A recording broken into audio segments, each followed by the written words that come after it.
Part 1. Hear a student called Joanna telling her friend about an arts festival, which is being held in the city where they are studying. First, you have some time to look at questions 1 and 2.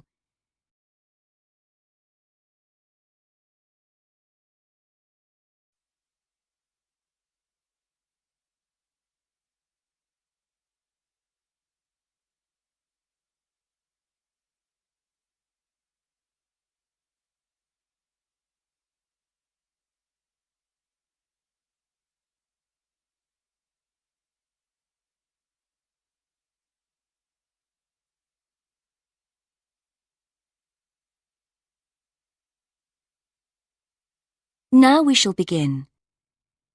You should answer the questions as you listen, because you will not hear the recording a second time. Listen carefully and answer questions 1 and 2. Hi, Joanna. Where have you been? Hi, Dave. I had to go into college to return a DVD I'd borrowed from the library. Oh, right. But while I was there, I got some information about the City Arts Festival that starts next week. Oh, yeah? I saw a poster advertising it somewhere. Yeah, and I picked up this leaflet from the library. It gives you the website address. So as I was there, I logged on to get more information. Actually, although they've got the full programme of events fixed now, you can't book online, which seems strange. There's a number to phone, though.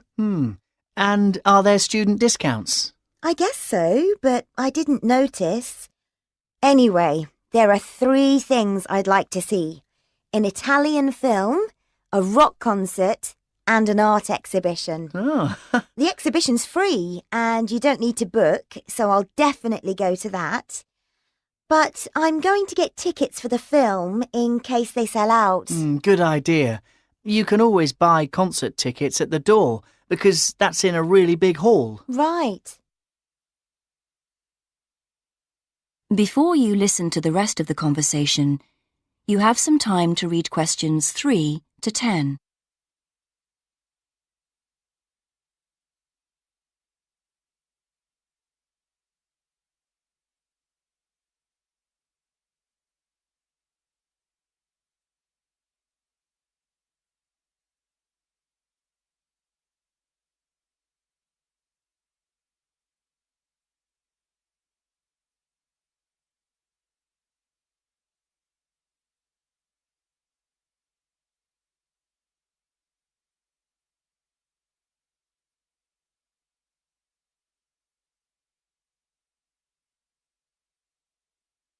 Now listen and answer questions 3 to 10. So, when does the festival actually start? Well, it's usually held the first week of October, but it's earlier this year for some reason. The opening night is September the 20th, and events go on till the end of the month. And have you got that phone number? Yeah, it's here. Look, it's 0967 990 776. OK, I'll write it down. 0967 990 776. Thanks. I thought the local council made a profit from the festival, but it says here that there's a commercial sponsor. It's a local bank. I didn't know that. Neither did I. What other events have they got on? As well as the art exhibitions and stuff that's open every day, there are special events each day. Like on Monday, there's a musical in the City Hall. That's only £3.65 for students. I think I'll give that a miss. I've got football training on Mondays, but I'm free on Wednesday. There's a jazz band on then, and that's only £2.50 for students. Sounds good. Is that in the City Hall too? We could go. Well, I'm busy actually, but it's at the sports centre if you're interested. Oh, right. Thursday's the cheapest event, Only £1.25 for students, and it's on in the library. Can you guess what it is? Probably the college choir. Actually, no. They've not been asked, apparently. Oh. No, it's a poetry evening. Isn't there any modern dance on anywhere? On Friday. That's at the college. It's quite expensive, though. £15 for adults and £12.75 for students. Oh, yes, that is a lot. If I'm going to spend that much, I'd prefer to go out on Saturday. Yeah, me too. But on Saturday night, there isn't live music or a party or anything. Just the fireworks in the city park. And that's only £1.50. Yeah, that'd be good. That is the end of part 1. You now have half a minute to check your answers.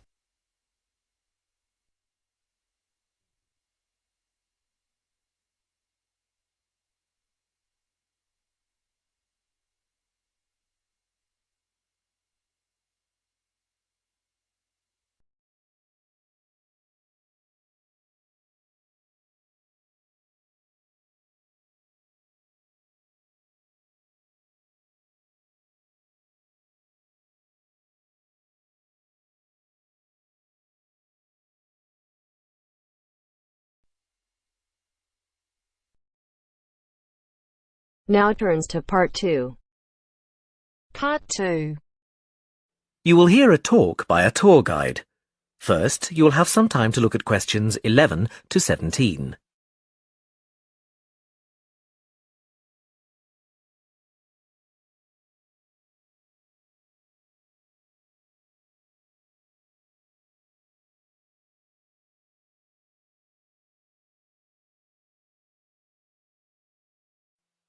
Now listen carefully and answer questions 11 to 17. Welcome to San Fernando City Tours. I'm Mark, your tour guide. We have a lot to see in 3 hours, so make sure you're comfortable. We'll be traveling into the historical district first, and then into the town center. After that, it's out to the harbor, and we'll finish up at the lighthouse, just past the harbor. That will take us up to midday, and after that, you're free to do what you want. At the lighthouse, you'll have a chance to visit the tea room and take photographs of the magnificent coastline. Now, as we have only 3 hours, we won't be able to take you around the shopping district, but we think you'd prefer to look around the shops there in your own time anyway. San Fernando has some well-known tourist attractions, the lighthouse, for example, and the National Library. However, the little-known military museum is not to be missed. Be sure to visit before you leave. Now, there's a lot to do in San Fernando. Indeed, there really is something for everyone. For those who love the water, I can recommend a trip on the Seafarer, one of the most famous boats on the San Fernando River. It does an evening trip with a 3-course meal included. It's great fun for everyone, but especially for young people in their teens or 20s. After 9, there's a disco on the boat, and it gets really lively. Then there's a climbing wall near the town center. It's incredibly popular, with a large wall for expert climbers and a smaller wall for novices. There's a junior wall and a creche, so it's a great day out for those of you with kids. And if you like walking, there's some great walking tours. The City Sights tour is highly recommended, as is the walking tour by the coast. But that one's only for the fit, not really suitable for children or the elderly. For more mature people, or those less able to get around, I would suggest a tour around the vineyards. It can be done in the luxury of a coach, and it's a wonderful way to explore the region's wines. Before you hear the rest of the talk, you have some time to look at questions 18 to 20.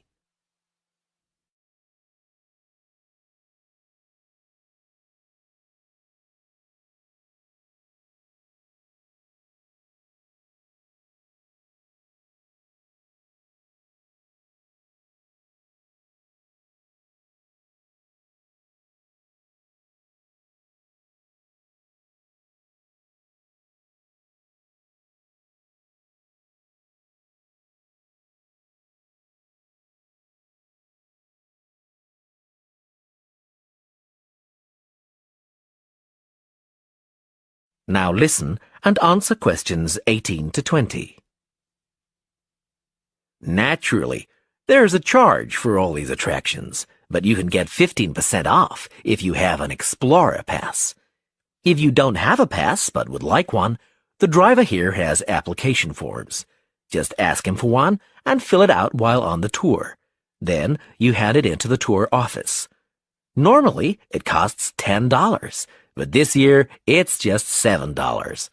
When you hand it in, you'll get your picture taken for the card on the spot, and then your card is ready to use. Remember to show it whenever you pay for anything. The discounts apply not just to tourist attractions, but some bars and restaurants. Basically, everywhere you see a red Explorer symbol. Ah, we're coming up to the historical district now. If you'd like to look at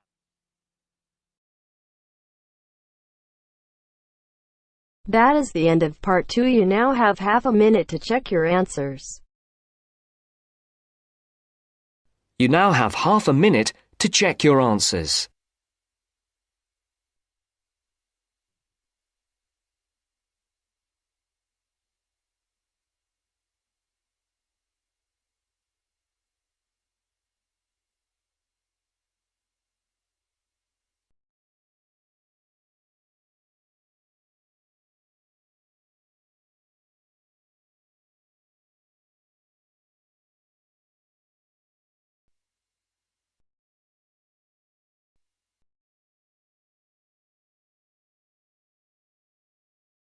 Now turns to part 3.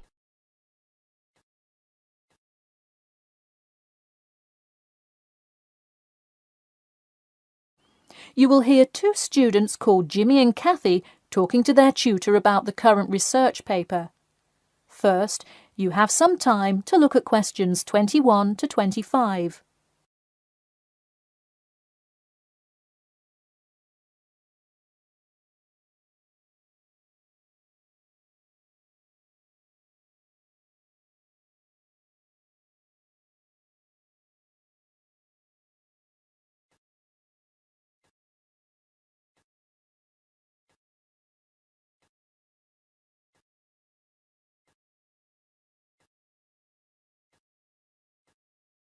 Now, listen carefully and answer questions 21 to 25.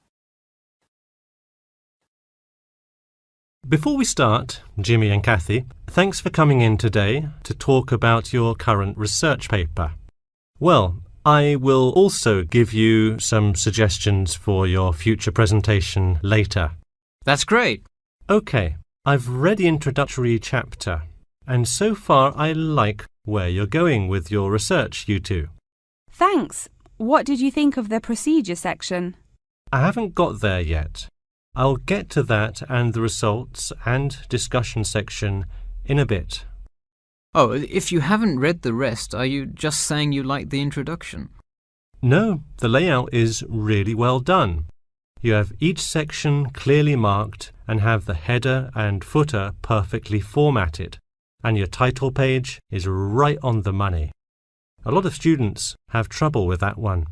To be honest, we did refer a lot to the example we received in class. That's good to do for spacing and layout, as long as you're not also copying the information. The background information is a little sparse though. You may want to add to it. You think so? I was more worried about whether I had enough data. You definitely need more background information. I would think about finding some more online articles or doing more research in the campus library. That's a good idea. We can go tomorrow. I find it too tough finding the subject matter in the online journal database. I also like being able to flip through the physical journal as opposed to trying to scroll down on a computer. Me too. Oh, I almost forgot. I've included all of my citations in the abstract, but could you help me with the bibliography? I should be using a bibliography, right? Not an appendix. Sure, I can help with that. Yes, for this type of scientific research paper, list all sources that you cite in the body of your paper in a bibliography. Go to the website I gave you last time to see the exact way to list each source. Okay, thanks. I'll do that. We still have a lot of things to fix up. Yeah, but there's a lot of good stuff here to work with. So enough about the paper. How is the presentation going? Well, it's all right. I'm going to go try out the new presentation software while Jimmy's working on the bibliography. Yeah, we are hoping to make an animation of an actual pump, but still have a lot to learn about how to do that. Before you hear the rest of the talk, you have some time to look at questions 26 to 30.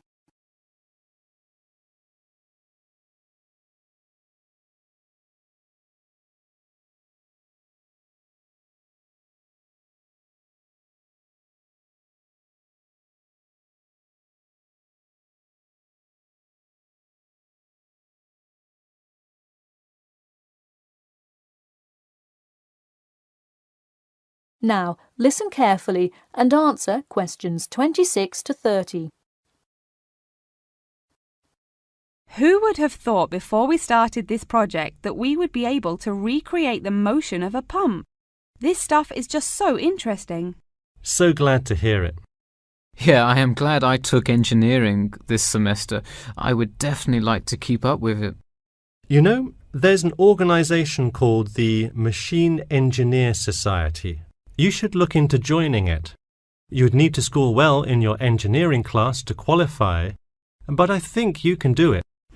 Interesting. I will definitely check it out. I would really like to get in contact with some professionals in the engineering field to find out more. I don't really know anyone in the field now, though. I think if you keep meeting people in your classes and professors, you'll be able to get in contact with some really helpful people. Well said, Jimmy. If engineering pumps is something you both are specifically interested in, make sure you stay up to date on new developments. In fact, you could visit the local water treatment facility periodically to see what new developments are going on. That may be a good way to get some practical experience. Well, I don't think they would let you handle any equipment by just visiting the facility. If you really want to get your hands dirty, so to speak, I would recommend instead seeking a summer internship. Wow, you have so many helpful suggestions for getting a leg up. Now, if only you could tell me how to get my work published. Wouldn't that be nice? Well, honestly, all you really need to do is, once you have a dissertation, present it. Present it often and to many audiences, and once you get feedback, adjust it. You'll get published one day. Wow, this meeting has been truly inspiring. Thanks for your help. That is the end of part 3. You now have half a minute to check your answers.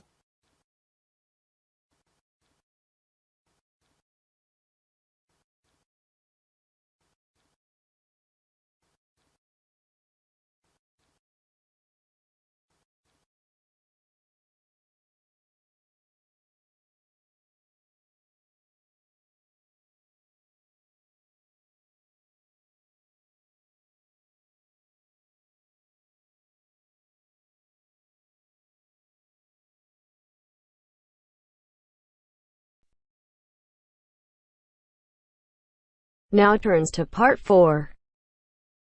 Part 4.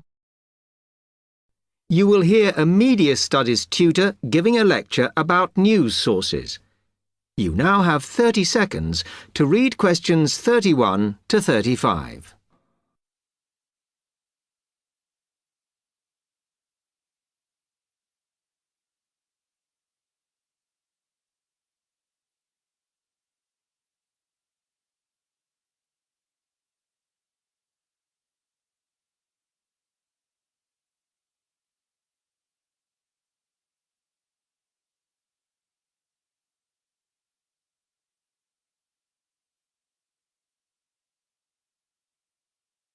Okay, now many of you will have heard about the predicted death of newspapers as people increasingly access the TV and the internet for their news. Today, I want to look at the USA, which has very advanced news sources, to see if this is actually true. In the USA, the main news sources without doubt are TV, the Internet, and the press. That is, traditional newspapers. And although they are each surviving and growing, they are also changing. Obviously, TV news has been around for a while, and the early evening bulletins when people get in from work are very popular. I suppose we traditionally think of the morning newspaper arriving on our doorstep with the daily news. Interestingly, this is not borne out by the statistics, which show that readership in the U.S. is much higher when people have time to relax, when they're not working, especially on Sundays.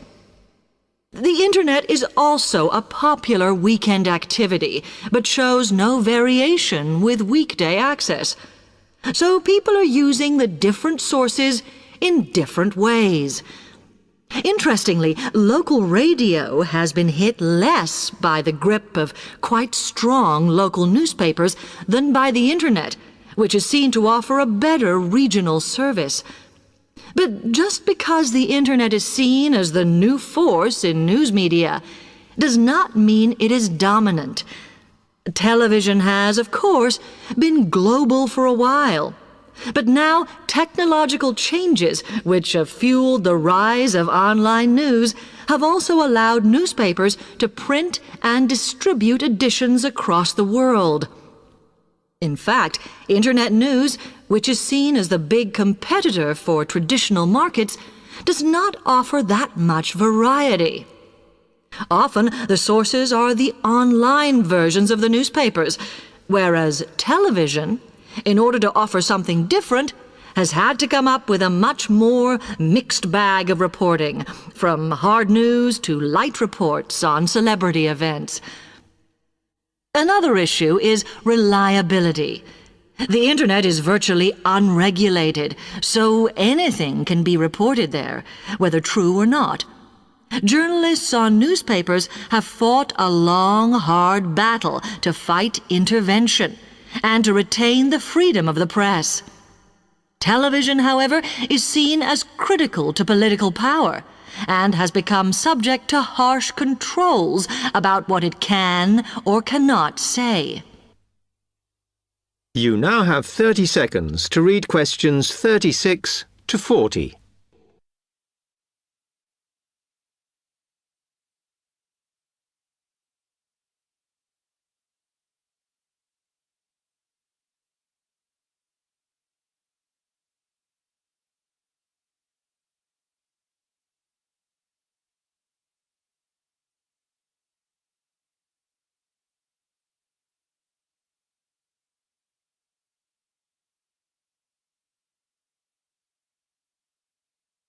Now, one very critical factor in keeping newspapers alive and well in the USA has been their approach to advertising.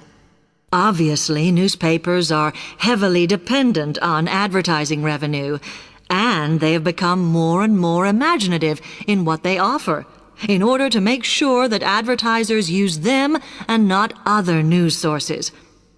This has meant that, contrary to popular belief, newspapers now have a significantly higher profit margin than the rest of American industry. So, how have they managed to raise advertising revenue in this way? Well, they have put a lot of effort into developing and maintaining a very strong association with the retail trade. And they've come up with a winner. A critical tool in their sales plan has been suggesting that the adverts they run can have vouchers. This has been enormously effective because they have found that not only do more people buy the paper to get the discounts, but also that this inevitably means much higher sales for the clients who advertised. As well as doing this, the newspapers have also introduced aggressive sales campaigns over the last few years. This has resulted in a significant and continuing rise in the number of advertisers prepared to pay the extra for full-page ads. So, what I would like to move on to